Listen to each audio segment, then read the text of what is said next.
Marks दिए और कहा कि क्या पता है कि इससे पहले सिर्फ 2 बेंचेस काम कर रहे थे। ये भी रिमार्क्स थे चीफ जस्टिस के। साबिक चीफ जज गिलगित बल्तिस्तान बयान हल्फी पर तौहीन अदालत केस की समाअत इस वक्त भी जारी है और अदालत ने फरीकैन के खिलाफ बाकायदा तौहीन अदालत की कार्रवाई शुरू करने का फैसला किया है। ये अहम तरीन खबर है जिससे आपको अपडेट कर रहे हैं। साबिक वज़ीर आज़म से आपको बताते जाएं कि इसके अलावा जो वहाँ पर मामला हुआ, ये चीफ जस्टिस के रिमार्क्स आपको बता रहे हैं कि उन्होंने कहा कि क्या पता है कि इससे पहले सिर्फ 2 बेंचेस वहाँ पर काम कर रहे थे और उसके अलावा अदालत ने फरीकैन के खिलाफ बाकायदा तौहीन अदालत की कार्रवाई का फैसला भी किया है। हसीब मलिक हमारे नुमाइंदे साथ मौजूद हैं। जी हसीब, ताज़ा क्या अपडेट है कोर्ट से, बताइए। जी बिल्कुल, ये तौहीन अदालत का केस था जो कि गुज़िश्ता रोज़ इस्लामाबाद हाई कोर्ट के चीफ जस्टिस अतर मिनल्ला की जानिब से नोटिस जारी किए गए थे और अखबार में शाया करने वाला सहाफ़ी और एडिटर और रेजिडेंट एडिटर समेत जो दीगर फरीकैन थे उनको नोटिस जारी किए गए थे, जिसके अंदर जो है जो साबिक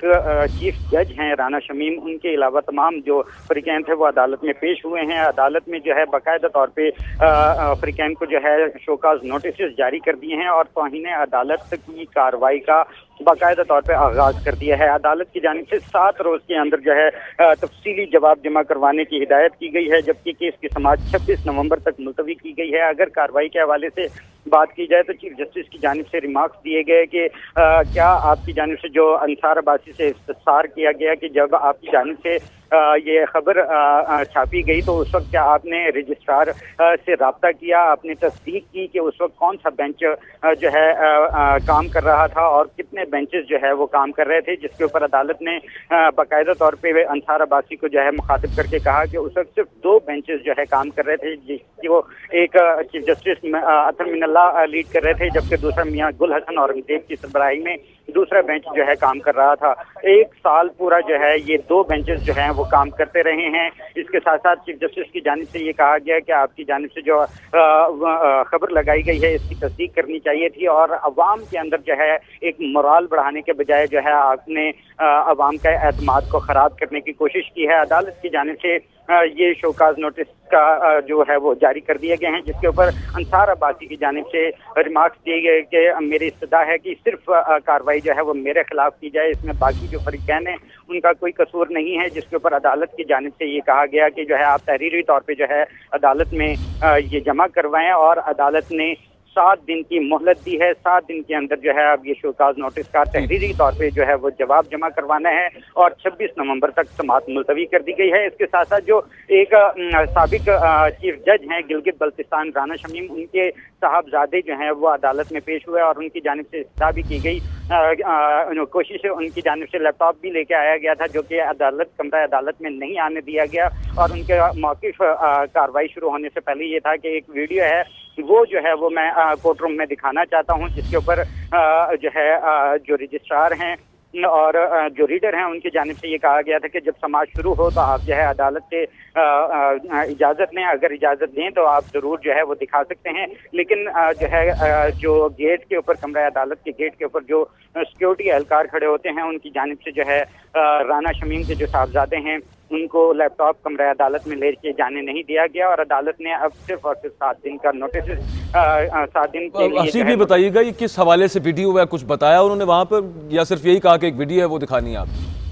उनकी साहबजादे की जानिब से सिर्फ वीडियो का जिक्र किया गया था कि जो है एक वीडियो है वो दिखाना चाहते हैं, लेकिन इससे मुतालिक ज़्यादा तफसीली उन्होंने आगाह नहीं किया। उनकी यही थी कि अगर इजाज़त अदालत देगी तो जो है वो वीडियो दिखाई जाएगी। असीब ये भी बताइएगा, ये राना शमीम की तबीयत ख़राब है, क्या हुआ है, तबीयत को ख़राब क्या हुआ है? कोई मेडिकल वहाँ पर सर्टिफिकेट दिखाया गया या बताया गया कि ये मसला है उनको और हॉस्पिटलाइज्ड है, क्या हुआ, उनकी तबीयत को क्या है?